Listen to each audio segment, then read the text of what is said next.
का सर्वांना श्री स्वामी समर्थ. मी बनवले ते डाळीचे लाडू. त्यासाठी पीठ पातळ करून भज्यासारखं बनवून घेतलं आणि ते मग मिक्सरला फिरवून घेतलं. त्याचा बारीक भुगा करून घेतला. मग 1 ग्लास पाणी घेतलं आणि त्यात साखर टाकले. अंदाजेच टाकली कारण मला थोडंच करायचं होतं. त्याला छान हलवून घेतलं.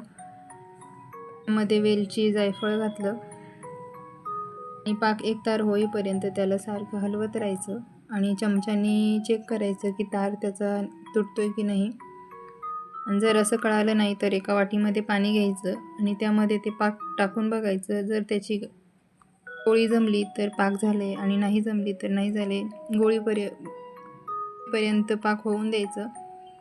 आणि मी असंच चेक करते. बघा त्याची गोळी बनली मस्त, म्हणजे हे पाक झालं आहे आता.